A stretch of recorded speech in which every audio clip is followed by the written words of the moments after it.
Ce matin, crois au Seigneur. Tu es venu certainement avec un fardeau, un sujet, une préoccupation, quelque chose qui pèse sur toi. Crois que Dieu agira en ta faveur ce matin. La foi vient de ce qu'on entend. Et ce qu'on entend vient de la parole de Dieu. Alléluia. Notre Dieu reste fidèle. Alors notre Dieu est toujours bon. Je ne manque jamais de le dire. Dieu est bon. Très bon pour nous. Bon plus qu'un papa. Bon plus qu'une maman. Et Dieu pourvoit toujours à nos besoins. En fonction de nos attentes. Alléluia. Et ce matin, il a déposé en quelqu'un une grâce. Il a déposé en quelqu'un la réponse à ta prière. Alors je prie que tu sois vraiment attentif. La foi viendra de ce que tu vas entendre, ce que tu vas percevoir. Ne regarde pas la personne, mais regarde au Dieu qui sera en train d'agir en ta faveur. Alléluia. Donc ce matin, aidez-moi à recevoir la responsable, l'assistant. L'assistant.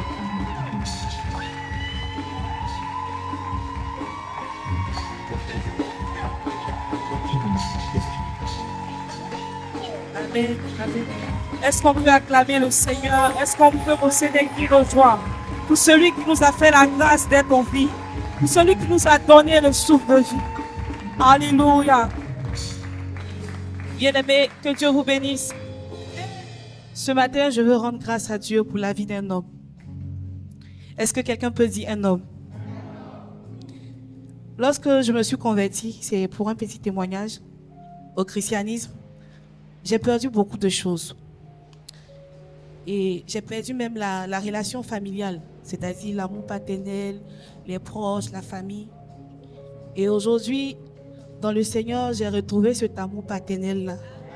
Et je tenais sincèrement à bénir le nom de Dieu pour la vie de mon pasteur, le pasteur Camille Nenje, qui m'a formé, qui m'a coaché et qui m'a donné cette force de continuer à croire en Dieu.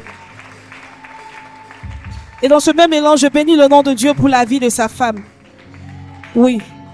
Parce que qui dit papa, dit maman. Et cette femme aussi, oui, moi. Cette femme m'a coaché. Elle m'a appris à sortir de l'étape du bébé et de passer à une maturité. Lorsque je venais, j'étais tout le temps en train de pleurer pour les situations. Et elle a coupé le lien maternel et elle m'a fait grandir. Elle m'a fait comprendre qu'en Christ, tu peux perdre des choses. Mais en Christ, tu peux retrouver le tout. Et je bénis le nom de Dieu pour sa vie.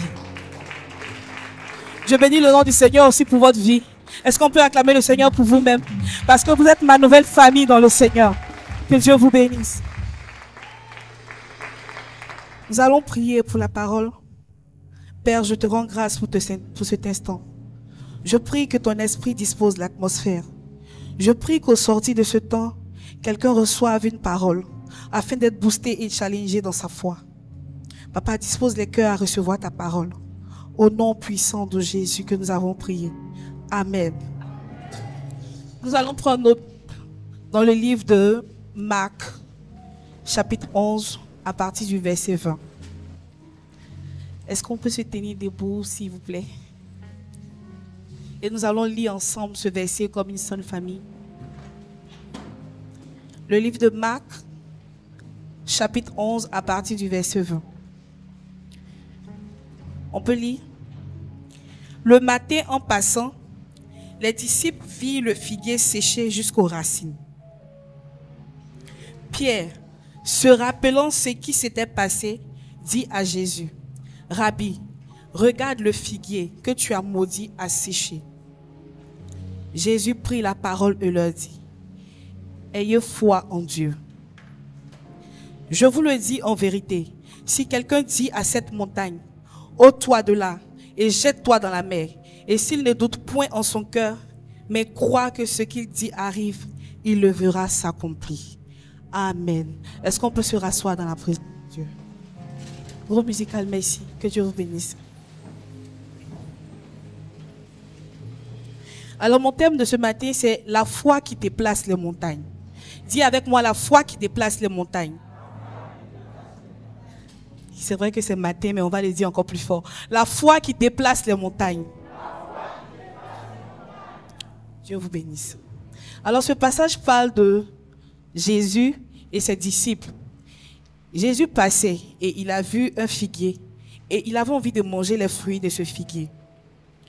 Et lorsque Jésus s'est approché du figuier, il a vu que ce figuier ne portait pas de fruits. Et Jésus a maudit ce figuier. Le lendemain, lorsqu'il repassait, Pierre lui dit, « Maître, le figuier que tu as maudit hier a séché. » C'est-à-dire la parole que Jésus avait déclarée, c'est accompli. Et ce qui emmène Jésus a dit, « Ayez foi en Dieu. Si quelqu'un dit à cette montagne, ôte-toi de là, et jette-toi dans la mer, et s'il ne doute point en son cœur, mais croit que ce qu'il dit arrive, il le verra s'accomplir. » Le verbe qui m'intéresse dans ce passage, c'est le verbe croire. On parle de la foi, mais qu'est-ce que la foi? La foi, c'est la ferme assurance des choses qu'on espère et une démonstration de celles qu'on ne voit pas. Et ici, la foi, c'est croire. Croire que la situation que tu traverses aujourd'hui peut changer. Croire que la situation qui te fatigue, la situation qui t'empêche d'être épanoui, qui t'empêche même de voir la main de Dieu, peut changer. Et c'est sur cette base-là que le Seigneur, croyant en ce qu'il disait, le lendemain, cela s'est accompli. Et il a dit, il faut croire afin que ce que tu dis s'accomplit. Amen. Alors, la foi, c'est comme j'ai dit, c'est la ferme assurance des choses qu'on espère et la démonstration de celles qu'on ne voit pas. Et qu'est-ce que les montagnes? La Bible nous parle des montagnes. Les montagnes, c'est vrai qu'on voit des montagnes physiques, c'est-à-dire les cailloux, l'ensemble des roches. Mais ici, les montagnes sont assimilées à la situation que nous traversons. Pour certaines personnes, ça peut être le chômage. Pour certaines personnes, ça peut être la stérilité, la maladie. Une situation qui te fatigue. Une situation qui fait que toi-même, il y a des jours où tu n'as pas envie de venir à l'église. Parce que toujours tu viens à l'église, mais la situation ne change pas. Et tu commences à te demander si Dieu existe. Les montagnes, c'est tout ce qui t'empêche d'être épanoui. Tout ce qui t'empêche de sourire même comme avant. Tu as perdu une lumière. Tu as perdu le sourire à cause des situations, des difficultés que tu traverses. Et ici, la foi qui déplace les montagnes. C'est cette foi qui prouve que Dieu est vivant. C'est cette foi qui t'emmène à expérimenter la vie de Dieu. C'est cette foi qui te pousse à réaliser que tu n'es pas seul. Alors ce matin, je veux challenger quelqu'un. C'est vrai que tu as essayé longtemps par tes propres forces. Tu as essayé, tu as compté sur un oncle, tu as compté sur une tante, tu as compté sur quelqu'un. Mais ce matin, je te demande de compter sur Dieu. Parce qu'il est celui qui ne déçoit jamais. La Bible dit que sa bénédiction n'est suivie d'aucun chagrin. Et si tu crois en Dieu, si tu mets ta foi en Dieu, ce que tu espères s'accomplira. J'ai traversé une situation il y a bien longtemps de cela. Et j'avais l'habitude de lire le livre de Psaume 23. On a l'habitude de lire ce passage. L'Éternel est mon berger, je ne manquerai de rien. On récite. Et ce jour-là, lorsque j'ai commencé à lire le verset, il y a une tristesse qui est montée en moi. Et j'ai compris que je lisais ce verset, mais je ne comprenais pas que si je manque de quelque chose, c'est parce que à ce moment précis-là, je n'avais pas pris l'Éternel comme berger. Tu dis l'Éternel est ton berger, mais il y a des domaines de ta vie qui sont compliqués. Est-ce que l'Éternel est réellement ton berger dans ces domaines? L'Éternel peut être ton berger pour que tu aies le salut. Parce que nous croyons que nous allons aller au ciel. Nous croyons. Et ça, c'est notre foi qui nous sauve. Mais est-ce que nous emmenons notre foi au niveau où nous croyons que même si aujourd'hui, j'ai 45 ans, j'ai 50 ans, je peux avoir un enfant. Même si aujourd'hui, c'est difficile même de manger mes 3 repas par jour, je sais que avant la fin de cette année, je pourrai le faire. Même si aujourd'hui, c'est compliqué même de payer le loyer, je suis obligé de me cacher. Mais je sais que avant la fin de cette année, mon Rédempteur se lèvera pour moi. Et c'est ça la foi. La foi, c'est croire que ce qui n'existe pas viendra à l'existence. Nous servons un Dieu qui est réel, un Dieu qui est vivant. Il n'est pas un homme pour mentir, ni un fils d'homme pour se repentir de sa parole. Et lorsque tu expérimentes la foi, même les gens qui sont autour de toi diront que c'est le doigt de Dieu. Parce qu'il y a des situations que tu dois traverser pour que ton entourage se rende compte que ça, ce n'est pas un homme qui a fait, mais c'est Dieu qui a fait. Vous voyez dans le livre de Samuel, lorsqu'on parle de l'histoire de David, Samuel, est-ce qu'on peut prendre le passage de 1 Samuel à partir du verset 37? Ce passage nous parle de l'histoire de David. Et la Bible nous dit que Goliath était vraiment grand. Goliath était au-dessus de 2 mètres. C'est-à-dire que si physiquement, David voulait se placer devant Goliath, ce n'est pas évident même qu'il allait faire 1 minute. Et moi, aujourd'hui, je peux assimiler Goliath à la situation qui m'empêche de me tenir debout. Il y a des Goliaths dans notre vie et nous-mêmes, nous savons que de par notre propre force, on ne peut pas le faire. Nous-mêmes, nous savons que de par notre propre moyen, on ne peut pas y arriver. Mais lorsqu'on décide, est-ce qu'on peut dire ensemble décide? Lorsqu'on décide de marcher avec Dieu, d'expérimenter la main de Dieu, on finit par terrasser ce Goliath.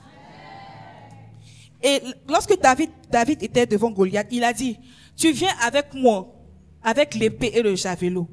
Mais moi, je viens au nom de l'Éternel. Il n'a pas dit que je viens avec une machette, je viens avec, comment dirais-je, une daba. Il n'a pas donné le nom de l'âme. Mais il a dit que je viens au nom de l'Éternel. Et il avait cette assurance-là que l'Éternel n'allait pas le laisser tomber. Il était convaincu que lorsqu'il se plaçait devant Goliath, ce n'était pas lui qui allait combattre, mais c'est l'Éternel qui allait combattre à sa place. Et David a eu la victoire. Ce matin, je déclare que le Goliath qui est placé devant toi, comme David l'a fait, je crois que lorsque tu te placeras devant ce Goliath, tu vas le terrasser au nom puissant de Jésus. Tu le terrasses au nom puissant de Jésus. Parce que ta foi en Dieu est grande. Amen.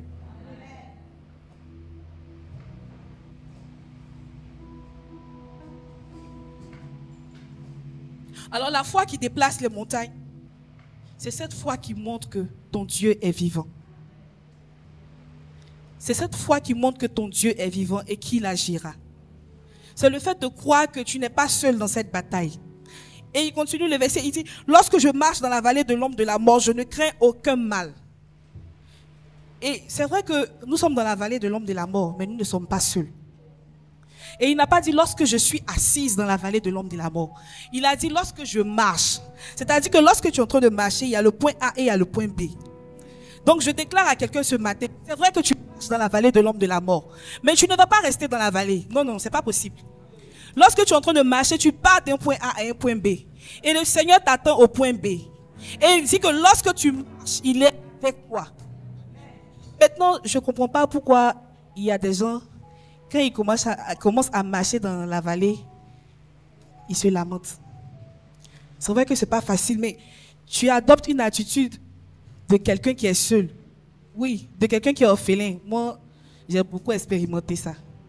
J'ai beaucoup expérimenté. Comme je le dis, j'étais musulmane avant et aujourd'hui je suis chrétienne par la grâce de Dieu. Mais cette transition-là n'était pas facile. Cette transition n'était pas facile. À tel enseigne que j'ai commencé à demander, à faire de Jésus, là c'est comme ça, c'est mieux d'aller rester de l'autre côté. Parce qu'on te dit, oui, Jésus va faire ci, Jésus va faire ça. Mais on ne te dit pas exactement qu'il faut avoir la foi pour que tu voies que ce que Jésus t'a promis va arriver. La prophétie est relâchée et tant qu'elle ne t'a pas atteint, elle ne va pas se retourner. Mais qu'est-ce qui va pousser la prophétie à agir? C'est la foi que tu as en Dieu. Et moi, je n'avais pas compris. Moi, je pensais que quand j'allais devenir chrétienne, tout d'un coup, j'allais avoir tout ce que mon cœur désirait. Non. Je devais encore faire l'exercice de foi. Et quand j'ai commencé l'exercice de foi, aujourd'hui même, je donnerais tout pour rester chrétienne. Et je vous assure qu'il y a des personnes dans ma famille qui ont commencé à se convertir parce qu'ils ont vu que j'ai choisi la bonne part. Je suis venue dire à quelqu'un ce matin que tu as choisi la bonne part. Ne pense pas que la situation que tu vis aujourd'hui est une situation qui est là pour te punir. Elle n'est pas pour te punir ni pour te tuer. Elle est pour la gloire de Dieu. afin que ton entourage même témoigne que tu as mis ta foi en Dieu et pas un homme. Vous savez, il y a des situations, on peut placer notre foi en Dieu. Dans nos parents, tu veux passer un concours et tu mets dans ta tête qu'il y a ta tante qui travaille aux impôts ou bien à la fonction publique. Elle va t'aider. Comme Dieu ne partage pas sa gloire, tu comptes sur elle. Même quand tu es en train de réciter le verset, l'Éternel est mon berger, je ne manquerai de rien. Mais à la place de l'Éternel, c'est le nom de ta tante que tu mets. Parce que tu sais que c'est elle qui est ton berger. Donc si elle est là, tu vas avoir ton concours. À la place de l'Éternel, le nom d'un sugar daddy tu mets. Parce que tu sais que s'il est là, il va payer ta maison. Tu sais que s'il est là, tu vas manger 3 fois par jour, tu vas payer perruque. Tu vas t'occuper de toi, tu vas briller, tout. Mais est-ce que tu te rends compte que cet homme-là, il a des limites? Parce que la main de l'homme est limitée. Hein. C'est là où la main de l'homme s'arrête que la main de Dieu commence. Oui. Elle peut te dire que oui, je vais faire ton concours. Et quand ça arrive, elle a un souci ou bien elle n'est pas disponible. Ou bien, celui qui t'a promis, là, il t'a dit, bon, avant les gens disaient droit de cuissage. On griffe. Il faut passer avant que je vais payer. Et c'est contre ton éthique, c'est contre tes principes. Tu te retrouves entre 4 murs. Qu'est-ce que tu fais? Tu regardes à Dieu. Et tu regardes à Dieu. Et Dieu n'abandonne pas.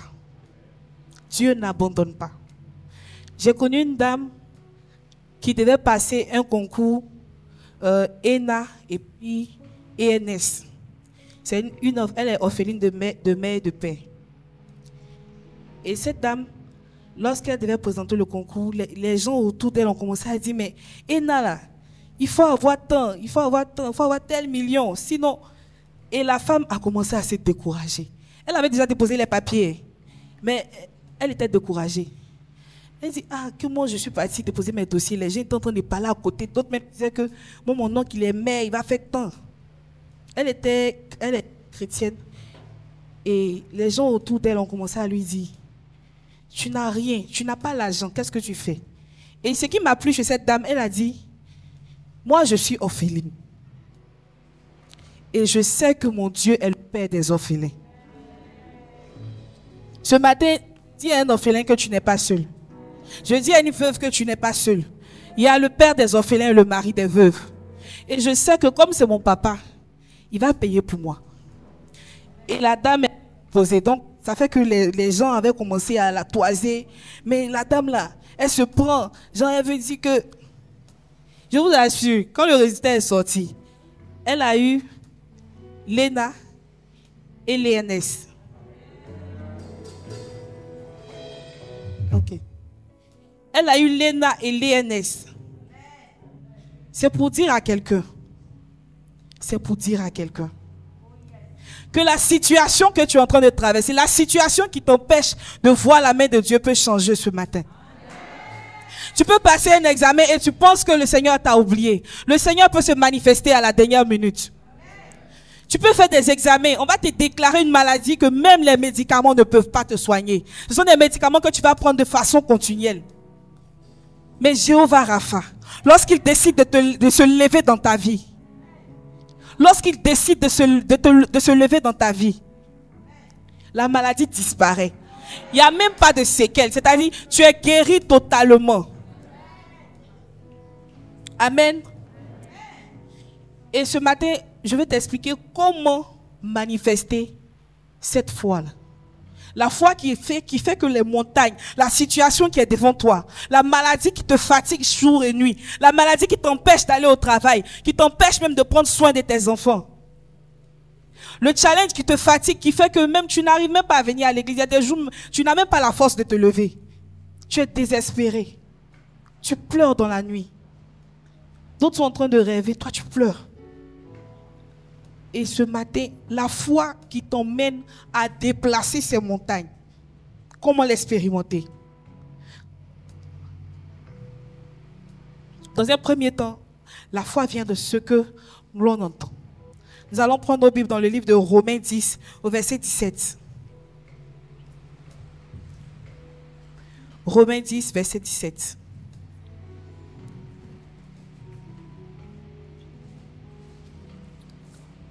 Ainsi, la foi vient de ce que l'on entend, et ce que l'on entend vient de la parole de Christ. C'est-à-dire que lorsque nous sommes quelque part, nous ne devons pas nous entourer des personnes qui nous disent des choses pour nous décourager. On ne doit pas être entouré des personnes qui sont en train de diminuer le fait que tu crois en Dieu. Ils sont en train de te rabaisser, de te dire des choses que tu ne pourras pas réaliser. Écoutons la parole de Dieu. Écoutons les enseignements de nos prédicateurs, de nos pasteurs, de nos bergers. Écoutons les choses saines, afin que notre foi soit boostée. J'ai connu un homme qui est médecin. Parce que quand on dit la foi vient de ce que l'on entend, ça fatigue beaucoup certaines personnes. Les gens disent souvent que les médecins, les philosophes et autres, ce sont des personnes qui sont tellement allées à l'école qu'arrivé à un moment donné, ils donnent la logique à tout ce qui se passe. Ils donnent la logique à tout ce qui se passe. Et ce monsieur-là, sa femme n'arrivait pas à enfanter.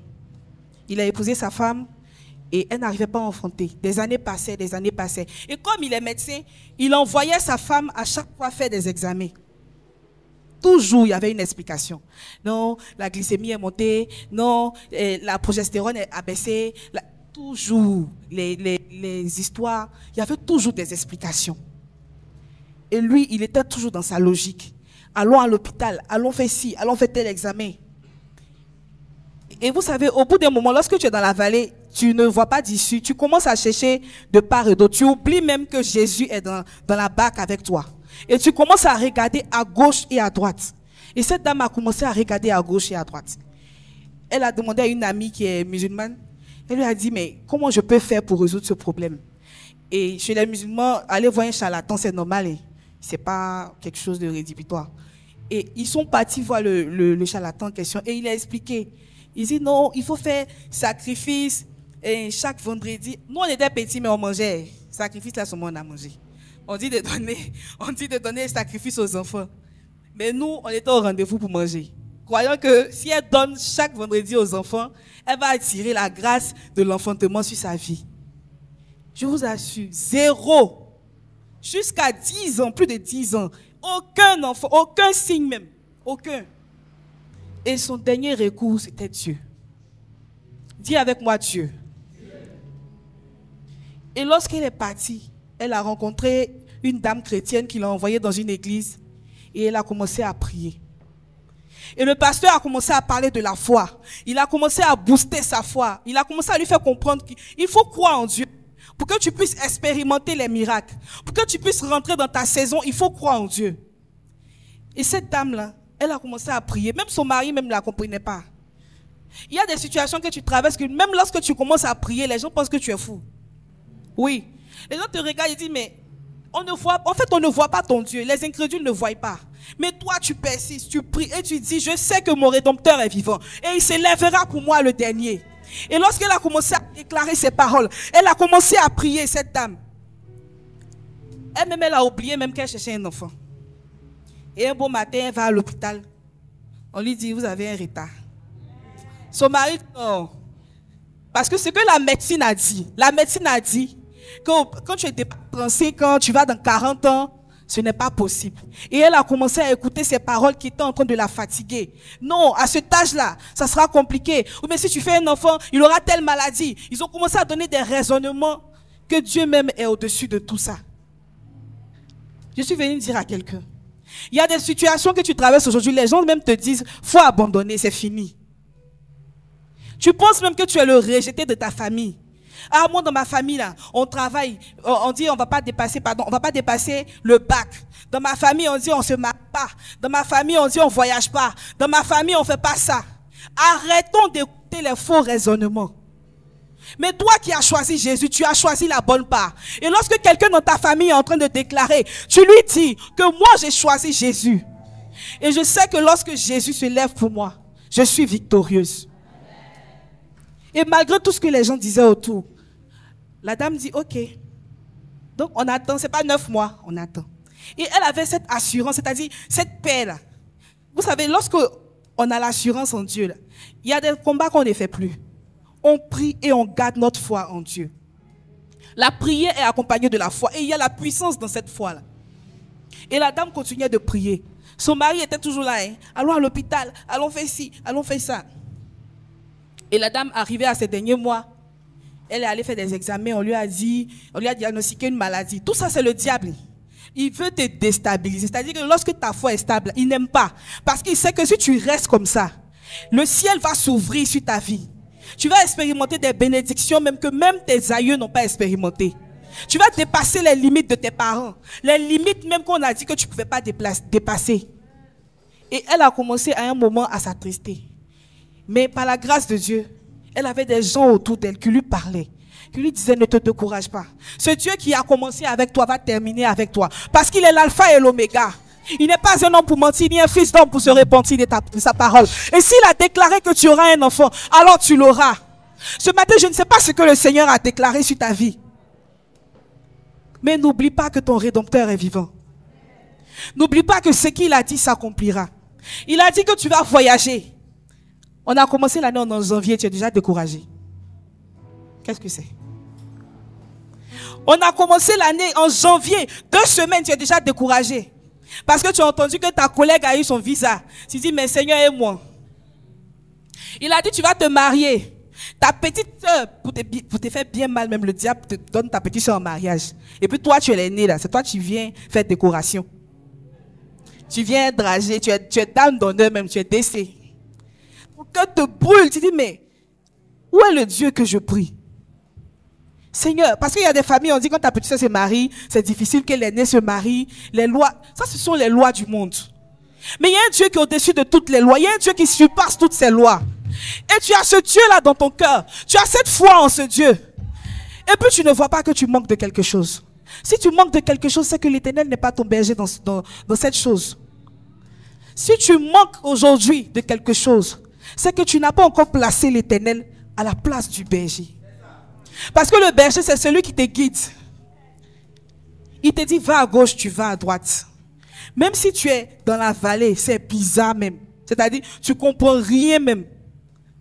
Il dit, tu vas devenir riche. Mais de jour en jour même là, quand tu regardes ton argent, il reste 300. Ah, la richesse là, ça va devant, mais ça va derrière. Et tu sors même, tu remues, tu verses tous tes sacs. Nous, les femmes, on a cette habitude là. On verse tous nos sacs espérant trouver au moins une fortune. Tu colles tout ça là, ça ne peut pas t'arranger. Mais c'est parce que tu n'as pas encore mis l'Éternel à la place du berger dans tes richesses. C'est parce que tu n'as pas compris que le Seigneur à qui appartient l'or et l'argent est ton papa. Et si tu places ta confiance en ton papa, l'héritage c'est pour toi. Ton papa est propriétaire de BAD. Et puis tu t'inquiètes pour déposer le dossier à la BAD. On dirait que tu n'as pas compris. Je dis, ton papa là, c'est lui qui a fait qu'on a établi tous les mères qui font mariage en Côte d'Ivoire ici. Et puis toi, tu es en train de prier, tu t'inquiètes pour les jours à venir. Mais ça c'est simple. C'est lui qui incline les cœurs des rois. Et tu as dit même ton mari est placé quelque part là. Mais comme tu n'as pas la foi là, il est là-bas. Dis simplement, Seigneur, je suis ton enfant. Papa, je suis ton... Dis-lui papa même là, viens toucher son cœur. Papa, je suis ton enfant. Et j'ai besoin d'eux. Il y a des choses maintenant, tu n'as pas besoin de faire prière. Oh, Éternel des armées, souviens-toi de moi en cette saison. Non, non, non. S'il a mis son enfant à l'école, il sait qu'il va lui donner le thé. S'il t'a donné la vie et la santé, il sait que tu dois manger. Ou bien, si tu as donné un emploi, il sait combien il va faire le salaire, va te suffire. Et s'il voit que le salaire ne te suffit pas, il va t'envoyer encore sur un autre emploi. Cette parole est pour quelqu'un ce matin. Le travail que tu as donné un travail aujourd'hui et tu te rends compte que le salaire ne te suffit pas. Mais qu'est-ce que tu fais? Tu postules encore avec la foi. Mais non, chaque fois quand tu rentres, tu vas bouder sur ton patron. Non, mon patron là, on dit on n'a qu'à faire augmentation. On a fait association même pour aller le voir. Ça, c'est les gens du monde. Ils sont toujours en train d'espérer que le patron fasse. Entends, le patron des patrons même là. Le patron des patrons. Celui même qui a fait qu'on a établi ton patron là. Il est avec toi. On est riche, bien aimé. Mais on ne comprend pas. Et ce matin, il faut placer ta foi en Dieu. La foi vient de ce que l'on entend. Qu'est-ce que tu entends? Demande à ton voisin, qu'est-ce que tu entends? Il faut bien lui demander, qu'est-ce que tu entends? Est-ce que tu entends que les gens disent, comme tu ne travailles pas, donc loyer là, ça va chauffer. On commence à te critiquer dans le quartier. C'est la même, elle fait rien, mais elle est ici, elle fait tant. Non.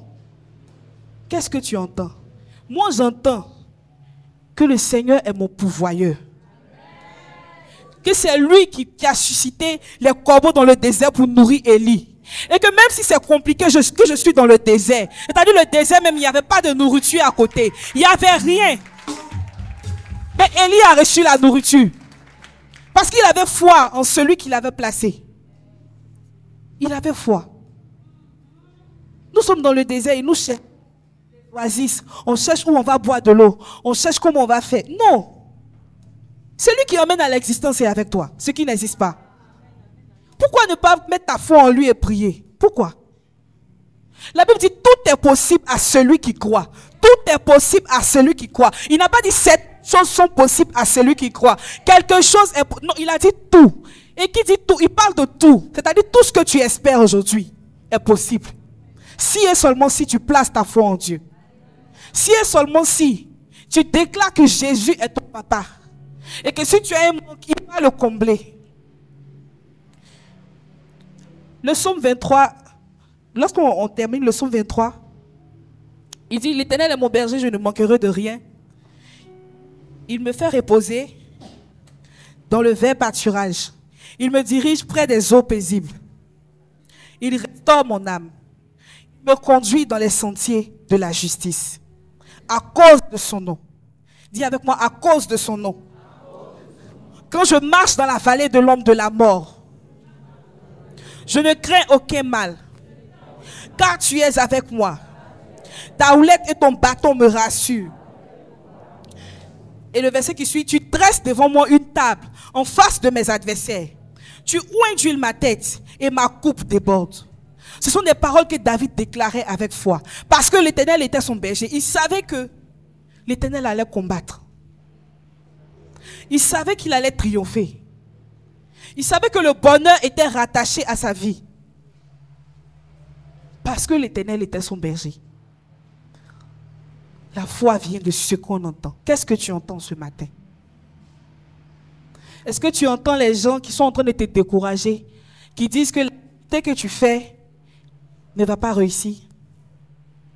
Avant-hier, j'étais en train de scroller sur les réseaux sociaux et j'ai vu un forum d'entrepreneurs. Et ils étaient en train de parler de l'entrepreneuriat. Chacun donnait son exemple. Chaque entrepreneur donnait, ceux qui étaient les dévanciers. Et il y a une dame qui a dit, moi je peux peux plus jamais faire encore la restauration. Parce que la restauration là, quand tu fais, c'est compliqué. Elle a commencé à... C'est-à-dire tous ceux qui étaient connectés même là. D'autres ont commencé à dire, merci, tu m'as sauvé. Je voulais investir dedans, je ne fais plus. Et moi, je suis déjà dedans. Moi, il dit, il a fait comment? C'est que la femme l'a dit. Et puis, ce sont des réalités qu'elle explique.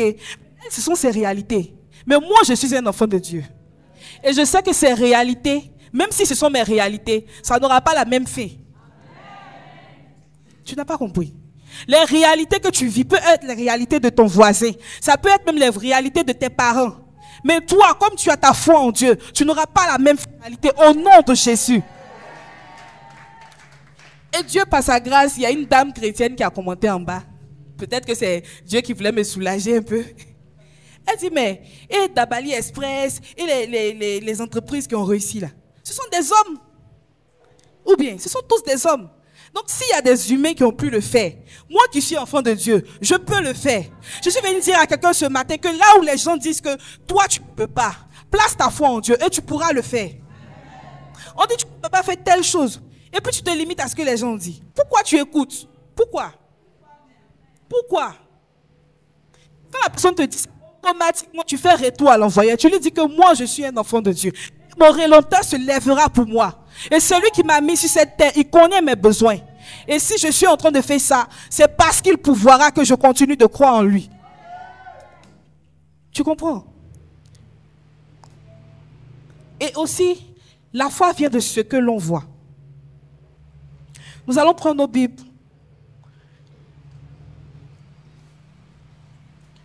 La foi vient de ce que Nous voyons. Excusez-moi. Même si les océans se déchaînent, je les traverserai avec toi.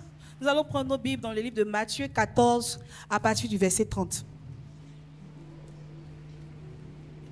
Matthieu 14, verset 30. Matthieu 14, vous y êtes? Est-ce qu'on peut remonter un peu à partir du verset 29, s'il vous plaît? Ok. Amen. Viens, Pierre sortit de... Pardon, remontons encore, parce que le verset n'est pas... Pierre lui dit, Seigneur, si c'est toi, ordonne. Remonte jusqu'au verset 20. Pardon. Je serai saisi de ces jours.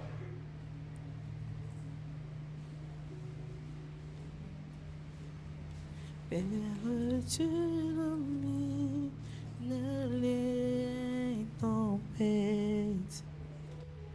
Je suis tranquille, car tu es là. Je suis tranquille, car tu es là. Même si les océans se déchaînent, je les traverse.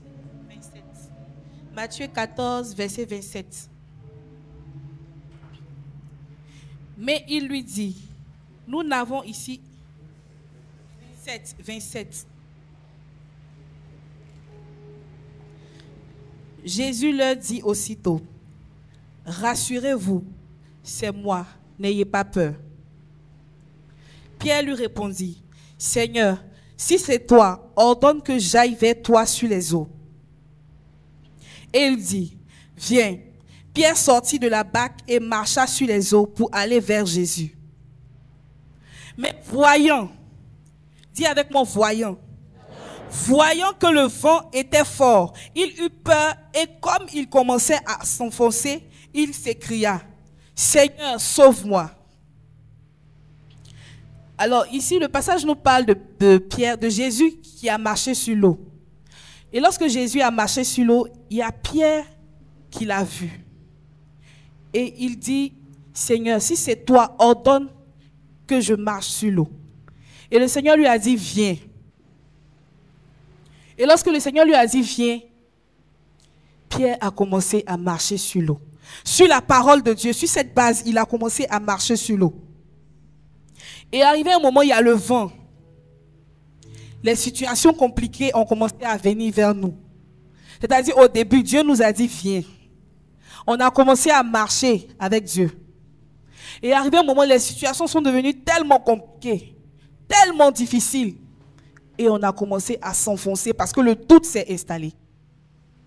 Et dès que Pierre a commencé à regarder autour de lui, il a commencé à regarder les difficultés qui venaient, il a commencé à voir le vent, les orages, la tempête. La Bible dit qu'il a commencé à s'enfoncer.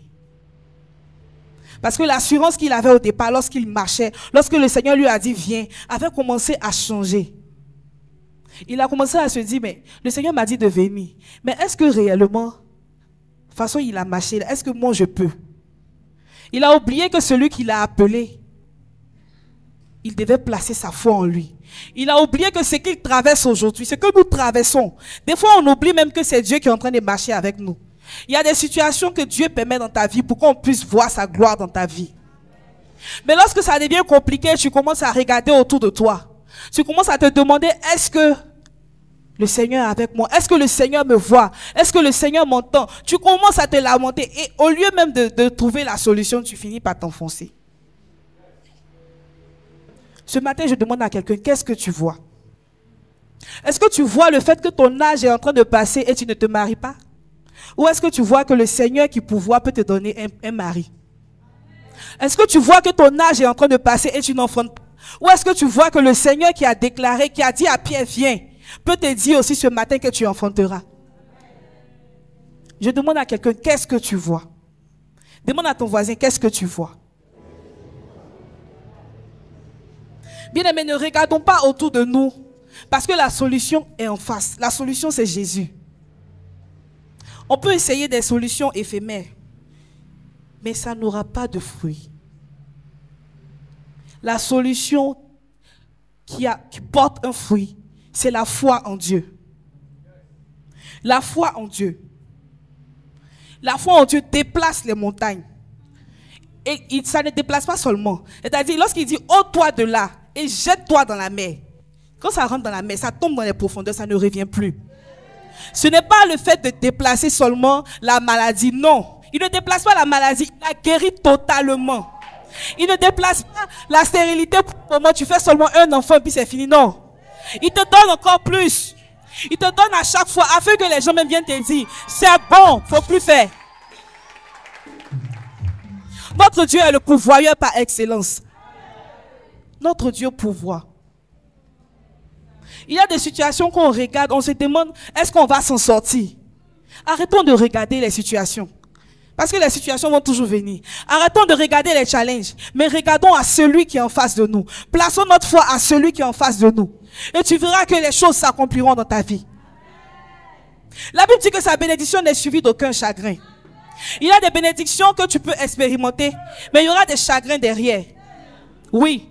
Il y a des gens qui sont allés chez les charlatans, ils sont allés chez les féticheurs. Ils ont dit, moi je veux ça, je veux ça. Mais après, c'est au prix de leur vie. Tu n'as même pas atteint 40 ans, tu es mort. Parce que tu as placé ta foi à un Dieu même qui compte sur notre Dieu. Un Dieu qui n'est rien comme notre Dieu. Parce que quand tu vas chez le féticheur, il te dit souvent, ni à la sonne, ni à la sonne. Et si Dieu le veut. Lui-même qui te donne le médicament, là, il te dit si Dieu le veut. Tu ne vois pas que tu as déplacé la bonne. Tu as cherché un intermédiaire. Ta foi est en Dieu. Et quand tu places ta foi en Dieu, il faut regarder Dieu. Ne regarde pas les vents, ne regarde pas l'ombre de la mort qui est dans la vallée. Parce que malgré l'ombre de la mort, il y a une lumière qui t'accompagne. Malgré que c'est difficile, le Seigneur est avec toi. Tu n'es pas riche, hein? Tu n'es pas riche. Mais il pourvoit à tes besoins. Il y a des gens aujourd'hui qui n'ont même pas de numéro pour appeler. Il y a des fois c'est compliqué. Mais jusqu'au soir, tu as un miracle. On peut t'appeler pour dire, viens faire tel chantier. Bon, viens faire telle activité. On a besoin de toi ici. Je connais quelqu'un qui a expérimenté ça. Et lui-même là, c'est-à-dire, si on lui dit aujourd'hui, il faut mettre ta foi en quelqu'un d'autre là, il risque de te frapper. C'était tellement compliqué. Tellement compliqué. Et à un certain âge, on ne peut pas demander l'argent aux parents. Ça diminue un peu la dignité. Tu peux le faire, mais souvent, ils ne vont pas te donner. Ils vont dire que tu es vieux. Souvent, même tu appelles, tu vas expliquer. Et puis, c'est la personne qui commence à mettre à expliquer pour lui. Tu es déjà découragé même. Tu dis non, c'était un bonjour. Et cette personne, c'était tellement compliqué. À telle enseigne que c'est le Gary. Il a mis sucre, il a bu. Mais il était découragé, mais il avait sa foi en Dieu. Et j'ai demandé à cette personne, comment tu fais pour tenir malgré tout ça? Si c'est quelqu'un d'autre, il allait commencer à s'agiter, commencer à chercher des solutions, aller faire ici. Il dit non. À chaque jour, la Bible dit à chaque jour suffit sa peine. Mais moi, je dis à chaque jour suffit sa grâce. Parce que je sais qu'il y aura la grâce de Dieu, parce que j'ai ma foi en Dieu. Et la personne était là, hein. Jusqu'à 14 h, on l'appelle. On dit, viens faire un petit travail. Il a fini. On lui a donné une enveloppe qui peut lui donner à manger au moins pendant un mois. Au moins. Et tellement qu'il était émerveillé, il dit, mais c'est vrai que je parlais, mais je n'avais personne sur qui compter. Ce matin, on n'a personne sur qui compter. Moi, je dis que je n'ai personne. Le chant qui dit, moi, je n'ai que Jésus. C'est-à-dire, je n'ai que Jésus. Si on m'enlève Jésus, je n'ai rien encore. Parce que même les gens qui sont autour de moi peuvent me laisser. Il y a des situations qui deviennent compliquées, tu regardes, mais même ta propre maman te laisse. Oui. Parce qu'on commence à dire, mais depuis là, tu ne vois pas que tu fais ça. Il faut laisser, il faut aller. Ils sont en train de parler et arrivé un moment où on t'observe. D'autres même vont commencer à dire, elle va se rallier. Mais il va se rallier. Quand ça va chauffer là, il va venir écouter ce qu'on dit. Mais toi, en ce moment-là, tu ne restes pas dans cette lamentation. Tu te lèves et tu déclares, j'ai un Dieu vivant en qui je place ma foi. Et je sais que j'ai foi en lui. Et il se lèvera pour moi. Il combattra pour moi. Et Goliath sera terrassé. Qu'est-ce que tu vois? Amen. Notre foi est notre bouclier. Nous devons la garder précieusement, car de notre foi dépend aussi notre salut. Et sans la foi, nul ne peut être agréable à Dieu. Est-ce qu'on peut dire, j'ai foi en toi, Seigneur? Je place ma foi en toi, Seigneur. Je ne compte sur aucun homme. Je compte sur toi. Et on dit un bon Amen. Amen. Que Dieu nous bénisse. On va se tenir debout et prier.